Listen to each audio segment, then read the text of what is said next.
네, 안녕하세요, 선생님들. 세계문화와 예술 12번째 시간입니다. 그림 형제와 음악의 나라 독일 즐거우셨죠? 오늘은 국경 너머 바로 옆 예술과 패션 그리고 맛있는 빵의 나라 프랑스로 한번 떠나보겠습니다. 네, 도서관 분류 번호로는 860 프랑스 문학의 나라죠. 네, 오늘은 함께 에펠탑도 만들어 볼 거예요. 기대 한번 해보시죠. 네, 프랑스 하면 생각나는 거 어떤 게 있을까요? 프랑스 하면 가장 먼저 떠오르는 것들.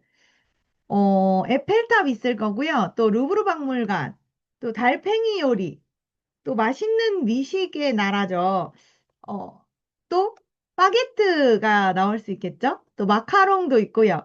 다양한 의견들이 나오면 모두 또 잘 수용해 주시고 적극적으로 칭찬해 주시면서 한번 넘어가 주시면 될 것 같습니다. 네, 프랑스의 국기는요. 파랑, 하얀, 빨간색, 삼색으로 이루어진 삼색기입니다. 세 가지 색의 깃발이라는 뜻이죠. 네, 프랑스의 국기는 프랑스 대혁명 때 만들어졌고요. 당시에 프랑스 국민들이 왕정을 무너뜨리고 모든 사람들이 평등한 나라를 만들고자 삼색기를 만들었습니다. 처음에는 빨강색과 파랑색만 있었대요. 이 두 가지 색은 지금 보이시는 파리시의 깃발의 색을 가지고 온 거고요. 근데 그때 혁명을 이끌었던 사람 가운데 한 명이 하얀색을 가운데에 넣자라고 제안을 했고, 당시에 프랑스 왕실의 색이 하얀색이었기 때문에, 어, 이렇게 함으로써 국민과 왕실의 화합을 바라는 마음을 깃발에 담았다고 합니다. 네, 프랑스 국기를 만든 사람이고요. 이 사람은 프랑스 혁명의 열렬한 지지자로 활동을 했다고 합니다. 프랑스가 공화국 시기일 때 예술계에서 큰 영향력을 행사했던 사람이에요. 나폴레옹의 궁정화가로도 활동을 했고요. 프랑스 국기의 의미는요, 자유, 평등, 그리고 박애입니다. 모든 사람은 누구에게나 자유롭고 또 평등하고 서로 사랑해야 한다.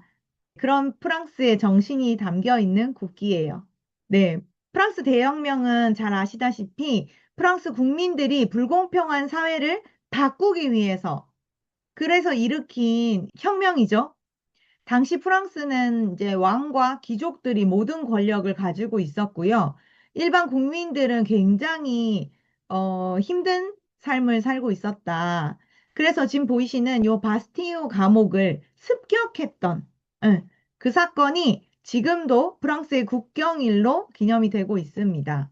네, 이게 그 유명한 프랑스 대혁명이죠. 네, 이 사건을 통해서 당시에 루이 16세 왕을 폐위시키고 처형했죠. 왕정을 없앴습니다. 이 그림에서도 잘 보시면 프랑스 국기, 네, 여기서도 보이시고요. 그 다음 요 밑에서도 보이시죠? 그리고 여기도 지금 국기가 보이죠.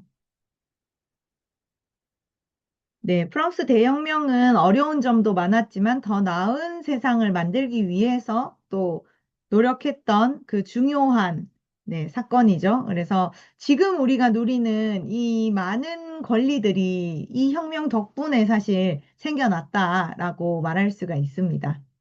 그렇다면 프랑스는 시민혁명을 왜 일으켰을까요? 요 첨부해드리는 영상을 보시면 프랑스의 왕정이 어떻게 운영되었고, 왕권이 어떻게 강화가 됐는지가 나와요. 그래서 그 영상은 직접 한번 보시면서 참고를 해 주시면 좋을 것 같습니다. 네, 이 그림만 봐도 느낌이 오시죠? 프랑스가 당시에 살고 있던 시대가 왕과 귀족들, 높은 계급 신분 사회였거든요. 그때 이렇게 귀족들은 매우 풍족하고 풍요롭게 소비를 했지만 서민들, 농민들은 매우 가난하고 매우 어렵고 힘들게 살고 있었어요. 그래서 그때 시민혁명이 일어날 수밖에 없는 환경이 만들어졌습니다. 그래서 프랑스에서는 바스티유 감옥을 습격했던 그날이 혁명 기념일로 가장 큰 명절로 남아 있습니다. 그리고 부활절과 노동절, 크리스마스를 즐기고 있고요. 그렇다면 왜 유럽 또 아프리카에 이렇게 세 가지 색을 깃발로 쓰는 삼색기가 많을까요? 이건 프랑스 혁명의 영향이 크기도 해요. 그 프랑스 대혁명 당시에 등장했던 자유평등 박애를 상징하는 이 삼색기가 혁명 정신 또 국민 주권을 표현하는 뭐랄까, 심볼? 상징으로 널리 퍼지게 된 거예요. 그러다 보니까 국가 정체성을 표현하고 또 이 삼색 깃발이 군주제나 종교 대신에 국민과 국가 자체를 대표하는 새로운 방식이 되었습니다.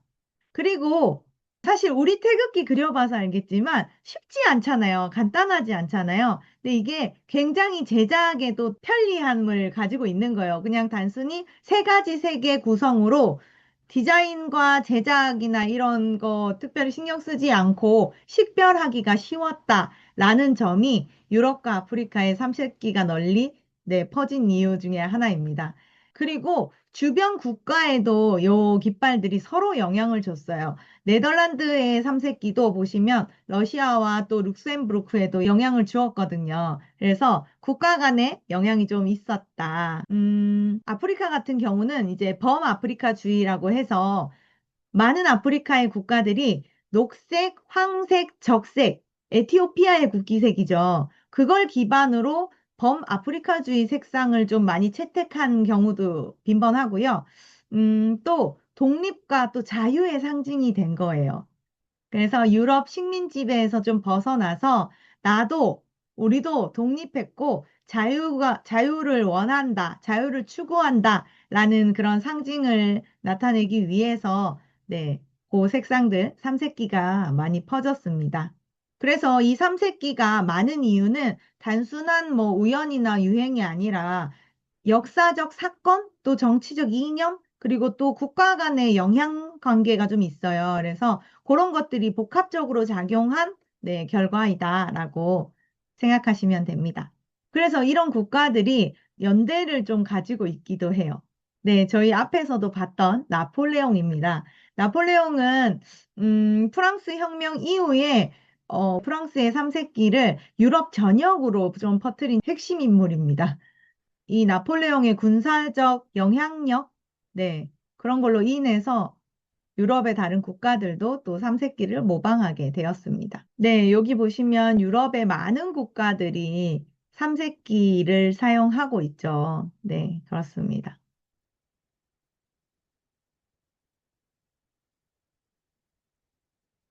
그렇다면 국기를 만드는 이유는 무엇이었을까요? 처음에 국기를 만들게 된 건 바다에서 우리 해양 시대를 열었었잖아요. 그래서 선박에 처음에 이 깃발을, 국기를 만들게 된 이유는 뭐냐면요.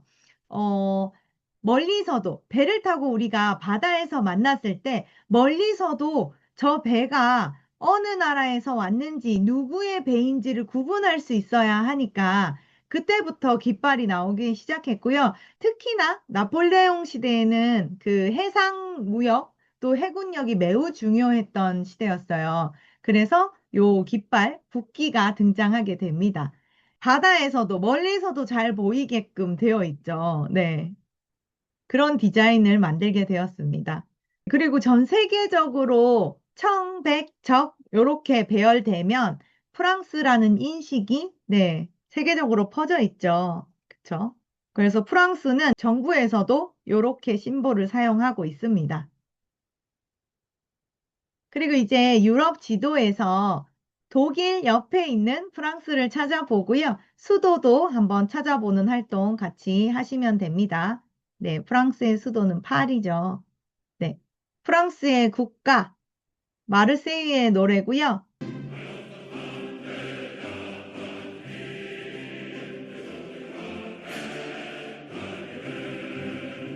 네, 웅장하죠. 그리고 프랑스의 국화는 매우 아름다운 붓꽃, 아이리스고요. 이 붓꽃은 프랑스 왕국 국기에도 등장합니다. 네.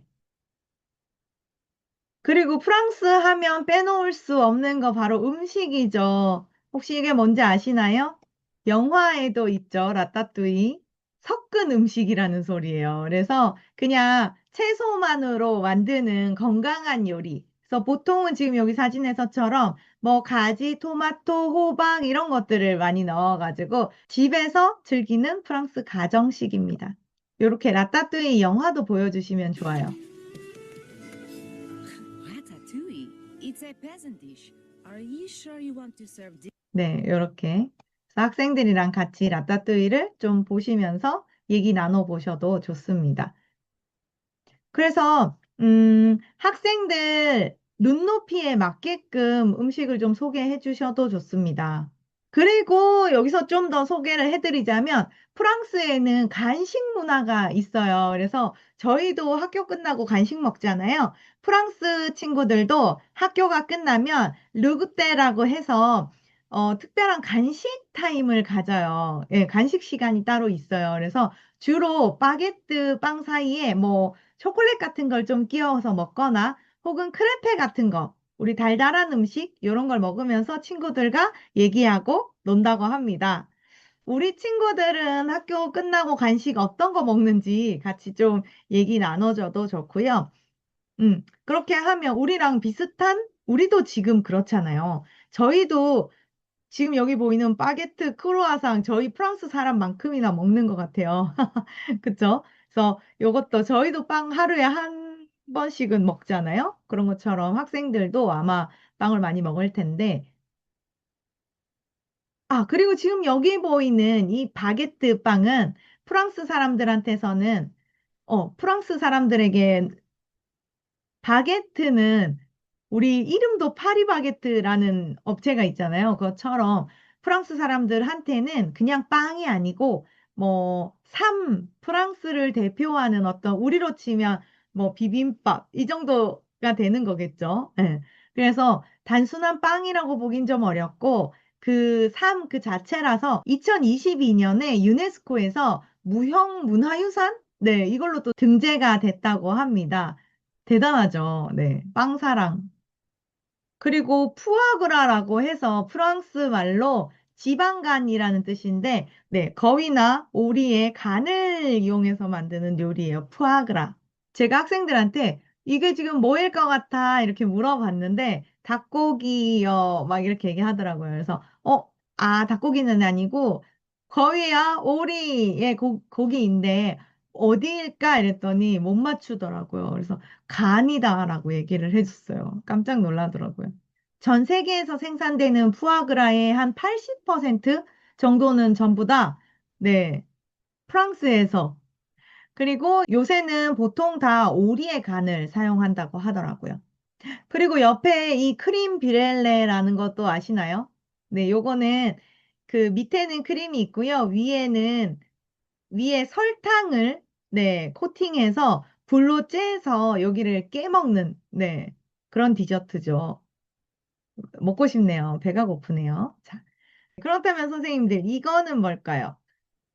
성벽에 툭 튀어나와 있는 공간. 짜잔. 상상도 못했죠. 네, 화장실입니다. 네, 예전에는 이렇게 귀족이 위에서 볼일을 보면 밑에서 서민이 치우는 네, 이게 화장실이었다라는 거.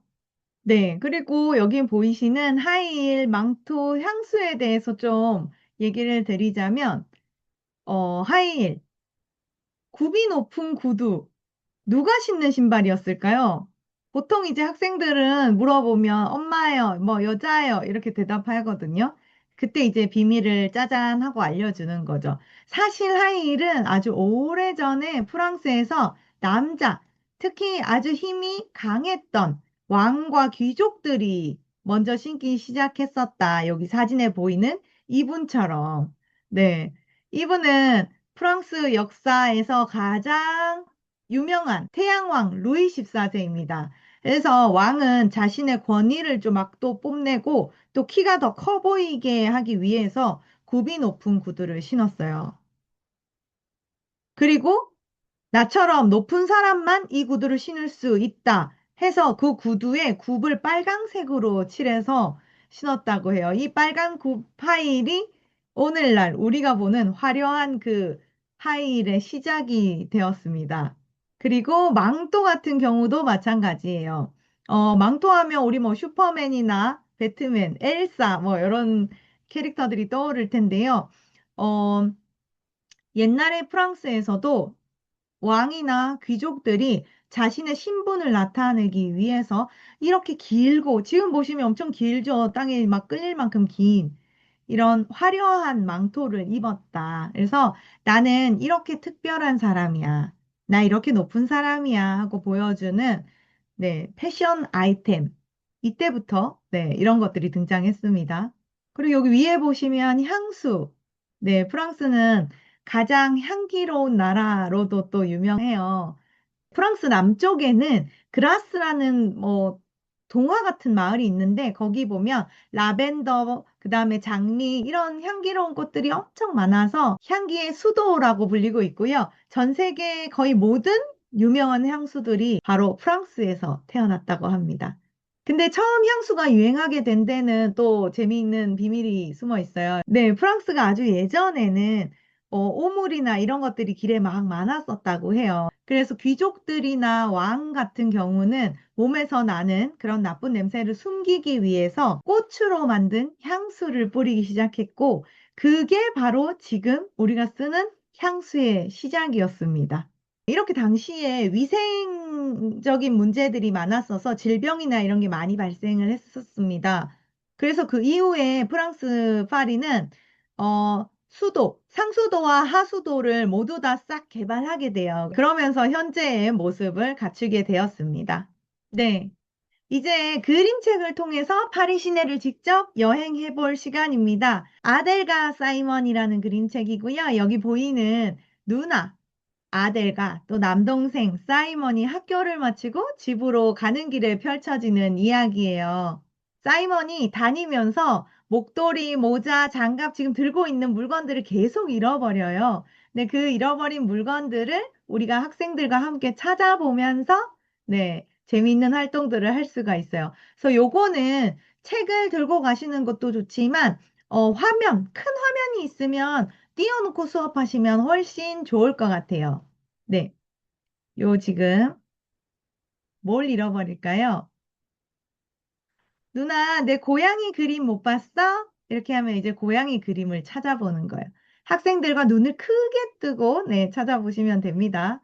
그래서 책을 한 장씩 이렇게 페이지를 넘기면서 사이먼이 뭘 잃어버렸지 이번에? 이렇게 하면 친구들이 책이요. 이렇게 얘기해요. 이제 요걸 보면서 책이요 하면 그럼 우리 책 찾아볼까?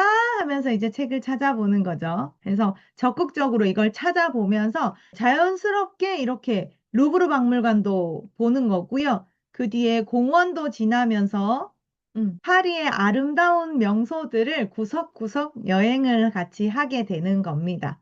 요렇게. 그리고 생각보다 학생들이 잘 찾더라고요. 요 시간 굉장히 즐거워하니까 네, 잘 준비하셔가지고 이끌어 가시면 될 것 같습니다.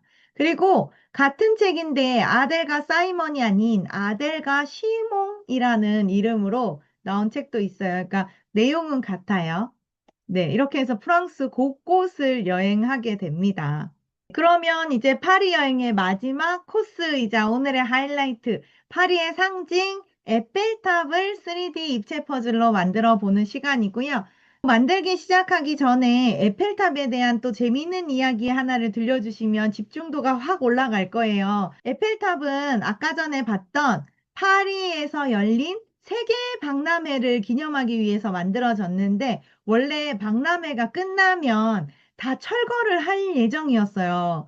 임시 건축물이었던 건데, 근데 실제로 이걸 본 전 세계 사람들이 마음에 쏙 들었나 봐요. 그래서, 아, 부수지 말자고 계속 부탁해서, 예, 시민들의 부탁에 의해서 지금까지 파리의 상징으로 우뚝 서 있게 되었습니다.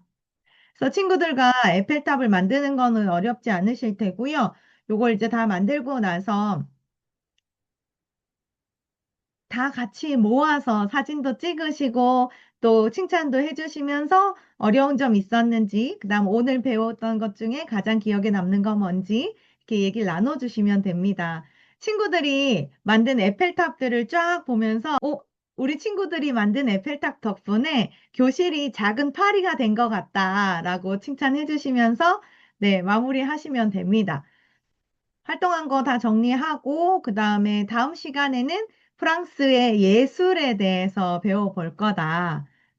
네, 다음 주에는 프랑스의 예술에 대해서 배워볼 거다라고 안내하시고 마무리하시면 될 것 같습니다. 네, 선생님들 오늘도 수고 많으셨습니다. 이렇게 프랑스 문화에 대해서 같이 알아봤고요. 저희 다음 시간에는 프랑스의 예술로 또 만나 뵙겠습니다. 감사합니다.